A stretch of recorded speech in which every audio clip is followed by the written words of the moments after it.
Welcome back to all in one. आज का जो हम टॉपिक डिस्कस करने वाले हैं पीड्स का बहुत इंपॉर्टेंट है, that is the nephrotic syndrome. और इसमें मैंने डिफरेंट उसकी वेरिएशन भी डालने की कोशिश की है, डिफरेंट क्वेश्चंस भी डालने की कोशिश की है। मैं पहले कुछ क्वेश्चन डिस्कस करने वाली हूँ ताकि हमें थोड़ा सा टॉपिक की अंडरस्टैंडिंग हो जाए। आप इसको स्किप करके पहले यानी कि कॉन्सेप्ट ले सकते हैं, उसके बाद आप आके यहाँ से क्वेश्चंस कर सकते हैं। अच्छा, ये होता है नेफ्रोटिक सिंड्रोम में जो पेरिटोनाइटिस हो जाता है, उसकी कॉजेटिव एजेंट जो हमारे पास हुआ है दैट इज़ स्ट्रेप्टोकोकस निमोनिया है। ये एमसीक्यूज है, तो ट्राई टू रिमेंबर दिस। फिर जो नेफ्रोटिक सिंड्रोम सबसे ज़्यादा बच्चों में होता है, उसकी रीज़न है मिनिमल चेंज डिजीज़। ठीक है, उसमें क्या होता है कि हमारे पास लाइट माइक्रोस्कोप के अंदर कोई फाइंडिंग हमें नहीं मिलती और उसका ट्रीटमेंट क्या होता है, सिंपल स्टीरॉइड्स। क्योंकि मिनिमल चेंज में सिर्फ हमारे पास मोस्टली चार्ज हम लूज़ करते हैं, तो इस वजह से हमें लाइट माइक्रोस्कोप में कोई फाइंडिंग नहीं मिलती। नेक्स्ट क्वेश्चन आ जाता है कि एक 5 ईयर ओल्ड चाइल्ड है, ये सफरिंग फ्रॉम नेफ्रोटिक सिंड्रोम, ठीक है, और स्टेरॉयड थेरेपी को वो अच्छे तरीके से रिस्पॉन्ड कर रहे हैं, तो सारी बात है हमें लाइट माइक्रोस्कोप पे कोई फाइंडिंग नहीं मिलती। ठीक है, नेक्स्ट आ जाता है that is hypercholesterolemia, nephrotic syndrome में होता है, हम आगे देखेंगे। फिर है नेफ्रोटिक सिंड्रोम के अंदर किस किस्म का एडिमा होता है, दिस इज़ वेरी इंपॉर्टेंट क्योंकि ये हमसे पूछा जा सकता है। That is the transudative edema, it's not exudative, सिर्फ फ्लूइड लीव करता है कैपिलरी से। उसके बाद नेक्स्ट क्वेश्चन है जी, 5 year old child with periorbital puffiness, ठीक है, आंखों के गिर्द उसकी पफिनेस है। इसकी आपको मैं एक पिक्चर भी दिखाती हूँ, वेट मिनट। जैसे हम यहाँ पे देख सकते हैं, दिस इज़ दी पेरियोर्बिटल पफिनेस। ठीक है, सो व्हाट हैपेंस कि हमारे पास पेरियोर्बिटल पफिनेस होती है। एग्जामिनेशन में आपको क्या मिलता है, पूरी बॉडी के अंदर जनरलाइज एडिमा मिलता है। आप बीपी उसका 100/60 है। जब आपको यूरिन एनालिसिस कराते हैं तो उसके अंदर आपको एल्ब्यूमिन मिलता है। तो इस किस्म के क्वेश्चन आएंगे। हमें देख लिया हमने इंपॉर्टेंट चीज़ क्या है, पेरियोर्बिटल पफिनेस है, जनरलाइज एडिमा है, ठीक है, और एल्ब्यूमिन है यूरिन के अंदर। तो क्वेश्चन किस तरह के आएंगे कि इन्वेस्टिगेशन बताएं, स्टेप ऑफ मैनेजमेंट बताएं, कॉम्प्लिकेशन बताएं इस डिजीज़ के। तो हमें ये 3 बातें इंपॉर्टेंट हैं, हमें याद रखनी है। अच्छा, फिर नेक्स्ट क्वेश्चन आते हैं कि एक 6 ईयर ओल्ड बच्ची है हमारे पास, है जनरलाइज एडिमा के साथ ओलिगूरिया यानी कि कम यूरिन प्रोड्यूस कर रही है for 7 days. Blood pressure normal है। अब हम क्या पूछेंगे, ये हम मैनेजमेंट के अंदर आएंगे। सबसे पहले हम ना प्रोटीन यूरिया भी चेक करते हैं, ठीक है। अच्छा, it's actually not protein urea, के प्रोटीन के अंदर यूरिया नहीं चेक करते। Actually this is protein URIA, यानी कि यूरिन के अंदर प्रोटीन हम चेक करते हैं। सो इसको इधर से मैंने कॉपी किया, उधर की मिस्टेक है, आप इसको इग्नोर करें। नेक्स्ट आ जाते हैं, which of the following has best prognosis. बाकी जब हम डिजीजेस पढ़ेंगे तो हमें पता चलेगा कि नेफ्रोटिक सिंड्रोम को ट्रीट करना आसान है। इसकी 78% हमारे पास प्रोग्नोसिस है। नेक्स्ट आ जाता है, ओके ये तो ज़्यादा ही जूम इन हो गया। खैर, नेक्स्ट आता है, which of the following is a feature of nephrotic syndrome. आगे हम सारे फीचर्स पढ़ेंगे, हमें पता है, लेकिन उसके अंदर हाइपर कोलेस्ट्रोलीमिया होता है। As this lecture is for the final year, तो मैं एक्सपेक्ट करती हूँ कि पहले से हमें थोड़ी थोड़ी पैथोलॉजी भी आती है, ठीक है, थोड़ा सा हमें आइडिया है व्हाट इज़ नेफ्रोटिक सिंड्रोम, उसके बाद ये आपको ये आपके लिए ये हेल्पफुल होगा। नेक्स्ट आ जाते हैं जी, एक 5 ईयर ओल्ड चाइल्ड है, ठीक है, पेरियोर्बिटल पफिनेस है, जनरलाइज बॉडी एडीमा। अब इंपॉर्टेंट बात है कि उसके साथ बुखार भी है और टेंडरनेस भी। इसका मतलब है कि कोई किसी किस्म की इन्फेक्शन हो गई है, ठीक है, फॉर लास्ट 2 डेज। बाकी वही चीज़ें, पिटिंग एडीमा है, डिक्रीज एल्ब्यूमिन है, इन्वेस्टिगेशन और सीरम के अंदर और लिपिड्स आता है। तो हम क्या क्या उसका ट्रीट करेंगे, देखें, स्टीरॉयड्स देंगे। स्टीरॉयड्स हम देंगे ताकि उसका जो नेफ्रोटिक सिंड्रोम है वो ठीक हो। एंटीबायोटिक देंगे, ये उसका जो एंटी बैक्टीरियल इन्फेक्शन की वजह से सिम्टम्स आ रहे हैं वो ठीक हो। डायूरेटिक देंगे ताकि जो बॉडी के अंदर एडीमा हुआ हुआ है वो कम हो, ठीक है। ये वैसे मैंने चीज़ें लिखी थी, okay, they are here, let's shift them up. अब ये ना हो कि मेरी एडिटिंग करते करते कुछ ख़राब हो जाए। खैर चलें, लेट इट स्टे हियर, बजाय इसके कि हम इसे लूज़ कर दें, ठीक है। स्टेरॉयड हम देते हैं नेफ्रोटिक सिंड्रोम की ट्रीटमेंट के लिए, एंटीबायोटिक देते हैं, मेरी कुछ अपनी कह लें शॉर्ट फॉर्म्स है। फीवर और टेंडरनेस के लिए डायूरेटिक देंगे ताकि हम फ्लूइड ओवरलोड को ट्रीट कर सकें। नेक्स्ट आ जाते हैं कि एक 5 ईयर ओल्ड बेबी है। अच्छा, बहुत इंपॉर्टेंट है इस क्वेश्चन के अंदर एज, जिसकी फेशियल पफिनेस है, जनरलाइज बॉडी स्वेलिंग है, पेरियोर्बिटल और पीडल एडिमा है, पेट में उसके एसाइटिस भी हैं, कोई टेम्परेचर नहीं है, ठीक है, और C3 नॉर्मल है। इन सारी चीज़ों से हमें क्या पता चल रहा है कि नेफ्रोटिक सिंड्रोम है। लेकिन उन्होंने क्या किस किस्म का है नेफ्रोटिक सिंड्रोम, तो देखें बच्चे की उम्र क्या है 5 ईयर ओल्ड, तो उनके अंदर होता है मिनिमल चेंज डिजीज़, ठीक है। अब आ जाते हैं हम नेफ्रोटिक सिंड्रोम, इसके मेन कॉन्सेप्ट्स हम देख लेते हैं। अच्छा, नेफ्रोटिक सिंड्रोम में जो याद रखने वाली चीज़ है, नेफ्रोटिक सिंड्रोम में होता क्या है कि हमारी बॉडी, अच्छा, नेफ्रोटिक सिंड्रोम में ये होता है कि हमारी बॉडी प्रोटीन लूज़ करना शुरू कर देती है। इसकी क्या वजह है आगे हम देखेंगे, लेकिन 4 मेन फीचर में ये याद रखना है कि हमारी बॉडी प्रोटीन लूज़ कर रही है यूरिन के अंदर, ठीक है। ख़ास तौर पे एल्ब्यूमिन हमारी बॉडी लूज़ कर देती है। हमने याद करना है वैल्यूज़। अब हम फाइनल ईयर के अंदर हैं तो we are expected to know the values, ठीक है। इसी तरह ड्रग डोजेस भी। प्रोटीन यूरिया ये कि अगर आपकी बॉडी 1 ग्राम, हमने अडल्ट में क्या कहा था कि मोर देन 3.5 ग्राम पर डे, ठीक है। अगर आपकी बॉडी प्रोटीन निकाल रही है तो वो आपके पास प्रोटीन यूरिया। लेकिन ये सही बात है बच्चों के अंदर है, तो बच्चों के अंदर क्या है, अगर एक दिन के अंदर आपकी बॉडी यानी कि बच्चों की बॉडी लूज़ कर रही है 1 ग्राम ऑफ एल्ब्यूमिन, ठीक है, पर मीटर स्क्वायर पर 24 आवर, या हर घंटे के अंदर 40 मिलीग्राम, तो वो प्रोटीन यूरिया, ठीक है।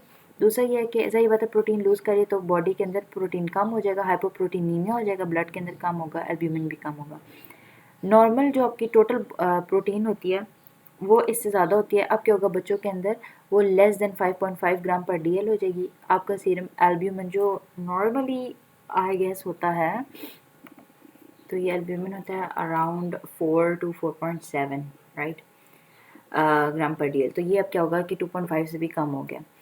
इसके अलावा हमारी बॉडी के अंदर जनरलाइज एडीमा आ जाता है और ब्लड के अंदर बहुत ज़्यादा होता है कोलेस्ट्रॉल, तो इस कंडीशन को कहते हैं हाइपर कोलेस्ट्रोलीमिया। वैल्यू इंपॉर्टेंट है, 250 मिलीग्राम पर डीएल से ज़्यादा आता है। अब आ जाते हैं इसकी कॉजेज़ डिस्कस करते हैं। ओके, फर्स्ट मैं आपको ये चीज़ बता दूं, जो मेरी मेन सोर्स बुक है वो है परवेज़ अकबर ख़ान की book 8th edition basis of paediatrics, ठीक है।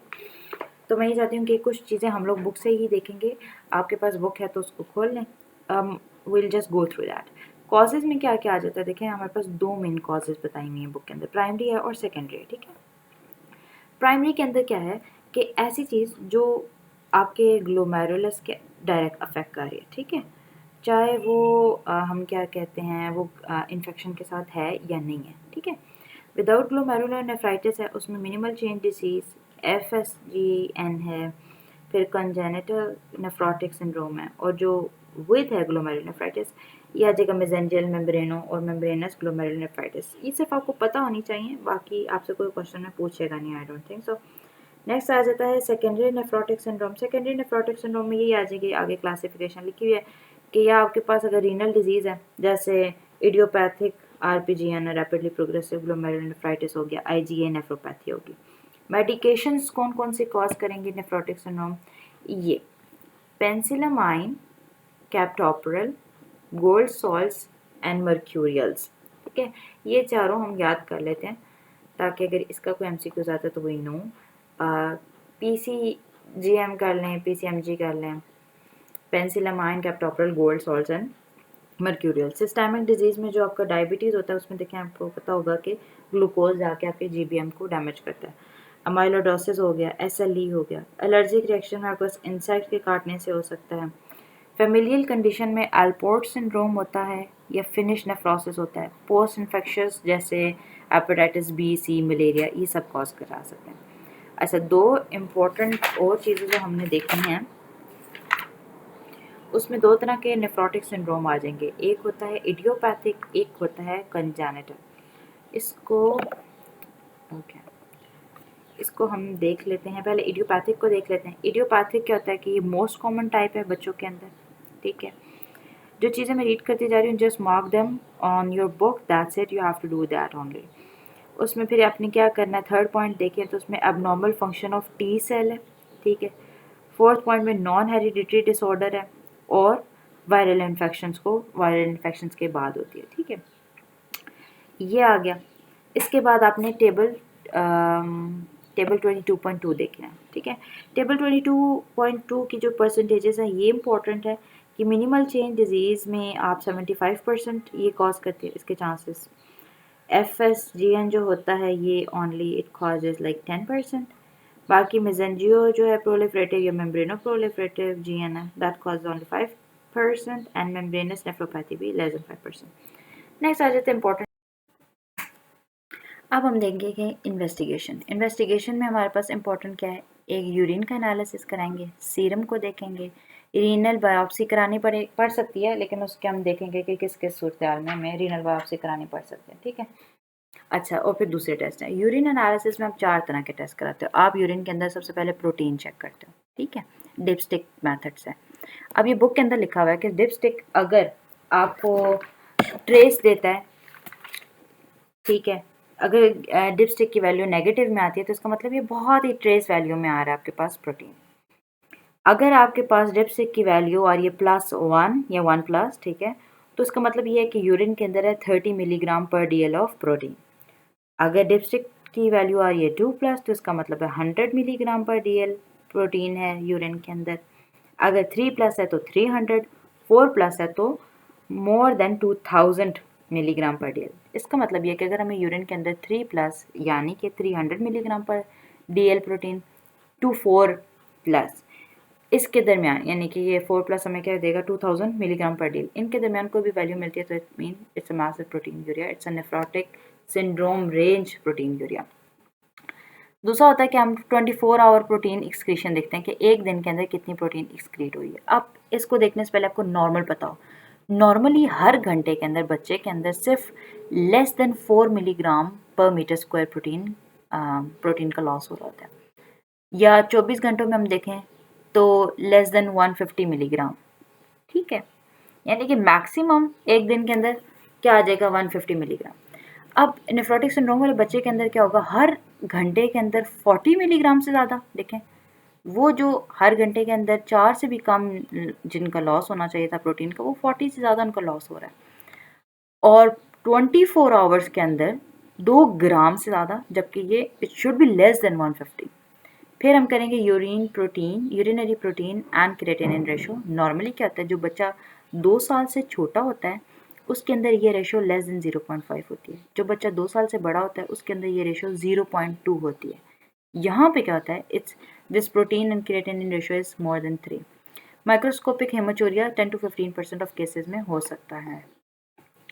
अब क्या होता है, सीरम के अंदर आपको क्या मिलेगा, कोलेस्ट्रॉल ज़्यादा होगा, ट्राइग्लिसराइड ज़्यादा होंगे, कोलेस्ट्रॉल का लेवल मोर देन 250 मिलीग्राम पर DL होगा, एल्ब्यूमिन कम होगा, अभी हमने पढ़ा था लेस देन 2.5 या लेस देन 2 ग्राम पर DL, गैमा ग्लोबुलिन ज़्यादा होंगी, अल्फा 2 ग्लोबुलिन भी ज़्यादा होंगी, कैल्शियम लेवल भी कम हो जाएगा क्योंकि विटामिन D का लेवल कम था और एल्ब्यूमिन का लेवल भी कम है, लेकिन विटामिन D कम है ना तो एब्जॉर्प्शन नहीं करा रहा। आपके पास जो इंपॉर्टेंट चीज़ याद रखने को दैट इज C3 नॉर्मल रहेगा आपके पास, ठीक है। रीनल बायोप्सी की इंडिकेशंस इन इन्वेस्टिगेशंस के बाद हम देखते हैं ब्लड काउंट अगर आप कराएंगे तो उसमें आपको TLC DLC नॉर्मल मिल रहा है, क्योंकि इतना ज़्यादा तो कोई इन्फेक्शन तो है नहीं कि बॉडी को ल्यूकोसाइड ज़्यादा प्रोड्यूस करने पड़े। ESR आपको ज़्यादा मिलेगा, क्यों, क्योंकि आपके पास वॉल्यूम कम हो रहा है। मोंटॉक्स टेस्ट इसलिए करते हैं, इसकी रीज़न आपने लिखनी है कि to rule out TB before starting steroid. Why? Because steroids are immunosuppressive and if we give immunosuppressives in a condition of TB it can lead to exacerbation of TB. X-ray test to rule out pulmonary pathology or pulmonary effusions. Sorry मेरा रोज़ा है तो slip of tongue ज़्यादा ही हो रही है आज। खैर, इन्वेस्टिगेशंस हमने देख ली, अब आ जाते हैं मैनेजमेंट के ऊपर। मैनेजमेंट 3 तरह की होती है वैसे तो, जनरल होती है, स्पेसिफिक होती है उस डिजीज़ से रिलेटेड, और एक होती है कॉम्प्लिकेशन रिलेटेड। अगर इनके कॉम्प्लिकेशन के साथ आ गया अब उसको कैसे हमने ट्रीट करना है। हमने किस तरह देखना है जी, जनरल मैनेजमेंट में आपने हॉस्पिटलाइज वैसे आपको करने की ज़रूरत नहीं पड़ती मोस्ट ऑफ द टाइम्स। अच्छा, एक चीज़ पहले मिस हो जाएगी, I want to add what are the indications of renal biopsy। अच्छा, ये बुक में बहुत अच्छी लिखी हुई है आज से कि you should read it from the book। इसमें यह है कि अगर आप जब उसका ट्रीटमेंट करोगे आप आगे देखेंगे कि स्टीरॉयड से ट्रीट करते हैं। अगर आपने 8 हफ्तों के लिए यानी कि 2 वीक्स के लिए उसे ट्रीट करने की कोशिश की है और वो नहीं रिस्पॉन्ड कर रहा, तो आप फिर चलो आप कहोगे अच्छा हमने पहले सिर्फ यूरिन एनालिसिस कराया, सीरम कराया, तो हमने इसका ट्रीटमेंट शुरू करा दी स्टीरॉयड से। अब अगर स्टीरॉयड को वो 2 महीनों तक कोई उसका रिस्पॉन्ड नहीं दे रहा तो हम रीनल बायोप्सी कर लेंगे, ठीक है। या ये कि बहुत ज़्यादा रिलैप्स हो रहा है, बार बार दोबारा उसको सिंड्रोम हो रहा है, या उसके बैड प्रोग्नोस्टिक फीचर है, जैसे कि उम्र या तो 1 साल से छोटी है, 10 साल से बड़ी है, शदीद हिमाचूरिया हो रहा है, नॉन सेलेक्टिव प्रोटीन यूरिया यानी कि एल्ब्यूमिन के साथ बाकी भी प्रोटीन्स आ रहे हैं, हाइपरटेंशन हो गया है, एजोटीमिया चल रहा है, हाइपोकॉम्प्लीमेंटीमिया यानी कि वो कॉम्प्लीमेंट जो नॉर्मल रहना चाहिए था वो भी अब लॉस हो रहा है, तो और सेकेंडरी नेफ्रोटिक सिंड्रोम, ये सारी जो हमारे पास हैं 3 4 5 और ये 7, इन 7 फीचर्स के लिए आप रीनल बायोप्सी करोगे, वरना अगर मिनिमल चेंज डिजीज़ यानी कि ग्लोमेरुलनेफ्राइटिस है तो फिर उसके अंदर रीनल बायोप्सी नहीं करते। मैं इसे फाइल के अंदर ऐड भी कर लेती हूँ ताकि याद करना आसान हो जाए। चलें जी, ये आपको मिल गया कि रिस्पॉन्ड नहीं कर रहे स्टीरॉयड को, रिलैप्सेस ज़्यादा हैं, बैड प्रोग्नोस्टिक फीचर्स हैं, जिसमें आप देख सकते हैं एज अगर 1 साल से कम है, 10 साल से ज़्यादा है, बाकी ये लिखे ना। Let's come to the management में जनरल मैनेजमेंट में क्या क्या है, हॉस्पिटलाइजेशन मोस्टली आपका जो डायग्नोस्टिक या थेरेप्यूटिक मेजर्स होते हैं वो ओपीडी बेसिस पे कर सकते हैं, आपको ज़रूरत नहीं होती, लेकिन अगर ऐसा प्रॉब्लम है जो घर पे मैनेज नहीं हो सकता, जैसे कि पेरिटोनाइटिस है या सेप्टिसीमिया है या शदीद क्या कहते हैं एनेस्कारा है, जनरलाइज एडेमा बहुत ज़्यादा है और आपको आईवी डायूरेटिक एल्ब्यूमिन लगानी पड़ेगी, ठीक है, तो उस सूरत में हाल में आप इसे रोक सकते हैं, जैसे ये ले एनासार का। ओके, फिर ये है कि आप इमोशनल सपोर्ट प्रोवाइड करेंगे, पेरेंट्स को एजुकेट करेंगे कि किस तरह हमने क्या ट्रीटमेंट करना है, इसका क्या ड्यूरेशन हो सकता है, इसके साइड इफ़ेक्ट्स ट्रीटमेंट के क्या हो सकते हैं और कितनी दफ़ा उन्हें वापस आना पड़ सकता है। डाइट में आपने डाइट में जो चीज़ें मैं बताने वाली हूँ जस्ट लिसन, ये आपके एमसीक्यूज़ के लिए इंपॉर्टेंट हो सकते हैं लेकिन एससीक्यू में नहीं पूछेंगे। डाइट में ये नहीं होता कि प्रोटीन लॉस हो रहा है तो आप प्रोटीन ज़्यादा खाना शुरू कर दो। फिर ये होता है कि सॉल्ट रिस्ट्रिक्टिव डाइट हम बता सकते हैं कि आप सॉल्ट रिस्ट्रिक्शन कर दें, ठीक है। अगर सॉल्ट की रिस्ट्रिक्शन हम करेंगे भी तो हम ये कह देंगे कि जी आप पर डे 2 ग्राम से कम लें, ठीक है। और हम ऐसी डाइट देते हैं जिसमें नो एडेड सॉल्ट यानी कि कोई इसमें सॉल्ट ना हो, ठीक है। जो ही आपकी बॉडी का एडिमा ठीक होता है आप सॉल्ट रिस्ट्रिक्शन को छोड़ देते हैं यानी कि ख़त्म करा देते हैं। वाटर रिस्ट्रिक्शन आमतौर पर नहीं ज़रूरत होती, लेकिन जब ज़रूरत होती है तो हम यही कहते हैं कि पानी जो है वो आप एक दिन में चाहे क्या कर दें 1000 मिलीलीटर तक कर दें, सिर्फ 1 लीटर तक, राइट। बेड रेस्ट कराएं, इन्फेक्शन मोस्टली न्यूमोकोकस या इकोलाई से हो सकते हैं, उसको ट्रीट करें पेनिसिलिन या जेंटामाइसिन से।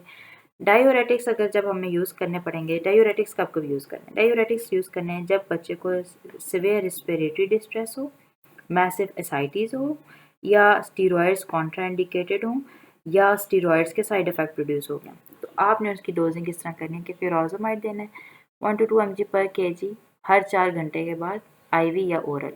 स्पाइरोनोलैक्टोन इनमें से कोई भी दे सकते हैं।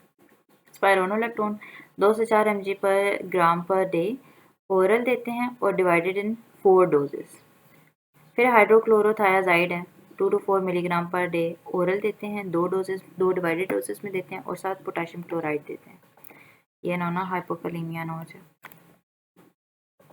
अच्छा, ये स्पेसिफिक मैनेजमेंट ना इसको आपने एक दफ़ा बुक से रीड आउट करना है, उसके बाद ये आपको इसलिए बताई गई कि आप पेपर में किस तरह लिखें, ठीक है, वरना आपने सारी अंडरस्टैंडिंग लेनी है बुक से। स्पेसिफिक मैनेजमेंट में आप क्या करेंगे कि आप पहला इनिशियल एपिसोड जो है उसको प्रेडनिसोलोन डेल्टा कॉर्टिल से ठीक करने की कोशिश करेंगे। इडिमा के लिए डायूरेटिक्स देंगे, अगर सिवियर है तो उसके लिए IV25 सॉल्ट फ्री एल्ब्यूमिन देते हैं। अब इसके बारे में एक बहुत इम्पॉर्टेंट वॉइस नोट कह लें, ये I got it from my very intelligent senior, so I'll add it here. अच्छा, बुक में एक पैराग्राफ है डायूरेटिक्स वाले टॉपिक में, ये लास्ट पैराग्राफ है। इस पैराग्राफ को आप एक दफ़ा रीड करें और फिर ये वॉइस नोट सुनें। देखो नेफ्रोटिक सिंड्रोम में हो क्या रहा है, प्रोटीन लॉस हो रही है ना, प्रोटीन कौन सी लॉस हो रही है, एल्ब्यूमिन लॉस हो रही है, उसकी वजह से ब्लड में जो है वो ऑनकोटिक प्रेशर कम हो जाता है और इसलिए जो है वो एडीमा हो रहा है ना। अब आपने डायूरेटिक थेरेपी दी है, अगर बच्चे को उस थेरेपी से आराम नहीं आया, फर्स्ट चॉइस हमारी वो थी, तो हम क्या करते हैं, हम एल्ब्यूमिन देते हैं। अब एल्ब्यूमिन जो है ना वो सॉल्ट वाली कंपोजिशन, अब एल्ब्यूमिन जो है ना वो 2 तरह की तो कंपोजिशन में आती है, एक सॉल्ट फ्री में आती है और एक सॉल्टेड कंपोजिशन में आती है ना, ठीक है। अब अगर आप इस बच्चे में सॉल्ट वाली एल्ब्यूमिन दे देते हैं ना, तो सॉल्ट ज़्यादा हो जाएगा अंदर, सॉल्ट की वजह से किडनी जो है वो वाटर रिटेंशन और करेंगे, बंदा जो है वो फ्लूइड ओवरलोड में चला जाएगा। तो इसलिए हम ना सिर्फ एल्ब्यूमिन देते हैं ताकि वो अनकॉटिक प्रेशर को ज़्यादा करके ब्लड वाटर जो पेरिफेरल में थर्ड स्पेस में अकोमोडेट हुआ है ना, उसको वेसल्स के अंदर लेकर आए, लेकिन किडनीज जो है वो रिटेन ना करे मजीद वाटर, जितना चाहिए बस वही वॉल्यूम जो है वो हो जाए, ठीक है।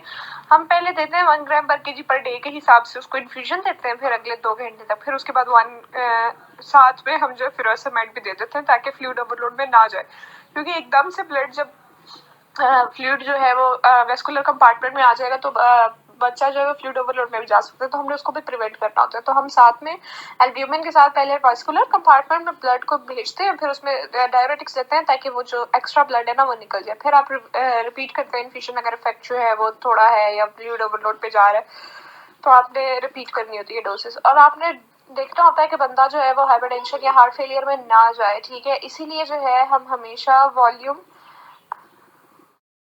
इसीलिए एल्ब्यूमिन सिर्फ तब दी जाती है जब वॉल्यूम कॉन्ट्रैक्शन हो रही हो, वरना हम एल्ब्यूमिन जो है वो नहीं देते हैं, ठीक है। मतलब वॉल्यूम वैस्कुलर कंपार्टमेंट में कम हुआ हो तो हम एल्ब्यूमिन देते हैं, वरना हमें एल्ब्यूमिन देने का भी कोई फायदा नहीं है ना। अगर हमें पता है कि वैस्कुलर में भी बहुत है, बाहर भी बहुत है, तो फिर हम सिर्फ डायूरेटिक दे देंगे, उससे ठीक हो जाएगा, काम चल जाता है।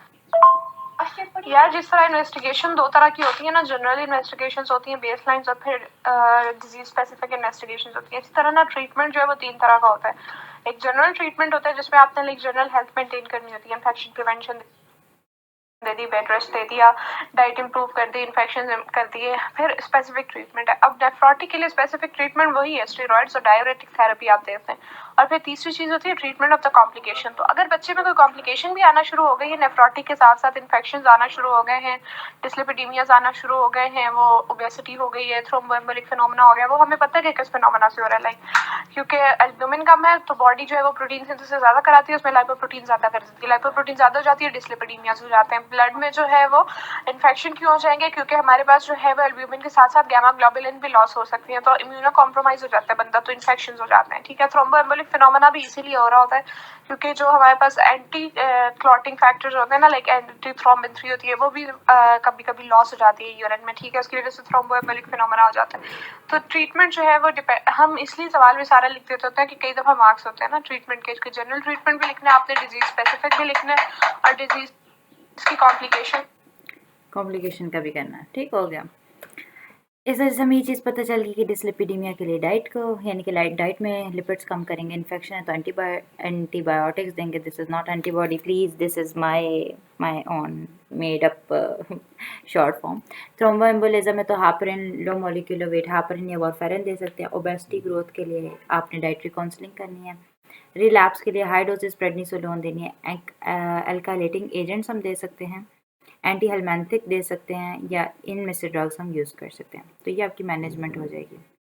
अब आ जाते हैं स्टीरॉइड्स का। स्टीरॉइड्स को ना अब जो आल से कि इसकी डोजिंग किस तरह करनी है, इस पर I make a separate video, पर अभी बस आपने ये करना है कि आपको इसके एडवर्स इफेक्ट स्टीरॉइड्स के थोड़े बहुत पता होने चाहिए कि हमारे पास किस तरह के एडवर्स इफेक्ट आ सकते हैं। ओके तो क्या हो सकता है, स्टीरॉयड की वजह से बच्चे के अंदर ग्रोथ रुक सकती है, कैटरेक्ट हो सकते हैं, डिस्ट्रीब्यूशन ख़राब हो सकती है, ऑस्टियोपोरोसिस हो सकता है, इन्फेक्शन के चांसेस ज़्यादा हो सकते हैं क्योंकि इम्यूनोसप्रेसिव होता है, वुंड हीलिंग इसी की वजह से डिले हो सकती है, हाइपरटेंशन होती है, बिनाइन इंट्राक्रैनियल प्रेशर रेस हो जाता है। ये सॉरी मैंने माउस से लिखने की कोशिश की, this looking very ugly, but adrenal separation हो सकती है, डायबिटीज़ मेलाइटिस हो सकता है। ये सारे साइड इफ़ेक्ट्स हैं स्टीरॉयड्स के।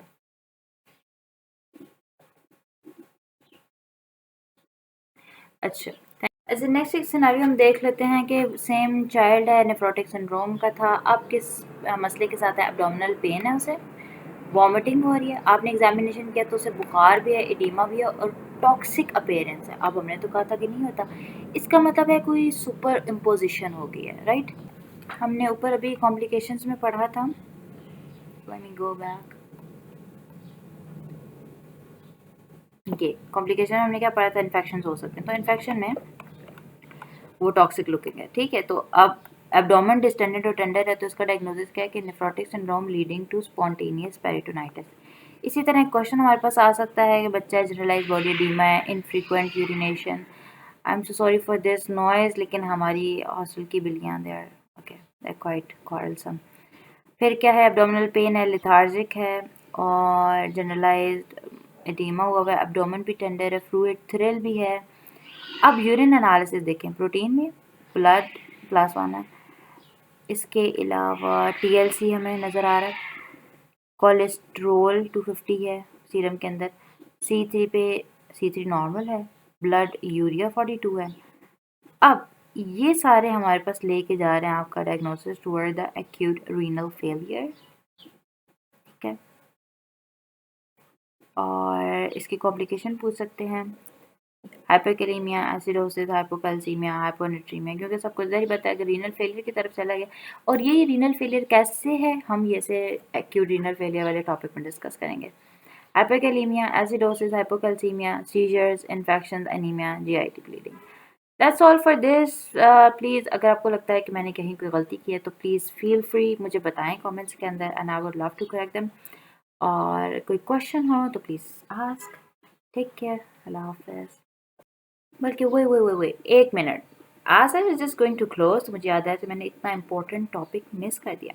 That is the congenital nephrotic syndrome. इसमें से कुछ ही चीज़ें बस देखनी है आपने, ये है कि फर्स्ट 6 मंथ में होगा, इन्फेक्शन की वजह से हो सकता है, जैसे सिफिलिस, टॉक्सोप्लाज्मोसिस जो हमने टॉर्च पढ़ी हैं उनकी वजह से हो सकता है, बेलन ट्यूमर की वजह से हो सकता है। इसमें क्या होगा, सिस्टिक डायलेशन होगी पीसीटी की, ठीक है, मेसेंजर प्रोलिफरेशन होगी और सेक्लेरोसिस होगी। एएफपी बढ़ जाता है एमनियोटिक फ्लूइड में भी और मैटरनल फ्लूइड में भी, और मैटरनल ब्लड के अंदर। स्टीरॉयड और अल्काइलेटिंग एजेंट से कुछ भी नहीं होगा, आपके पास ट्रीटमेंट क्या है, किडनी ट्रांसप्लांट। और अगर आप नहीं करते तो 5 ईयर्स के लाइक जब तक बच्चा 5 साल के अंदर होगा तब तक उसका रीनल फेलियर हो जाएगा। That was something I had to add, that's all.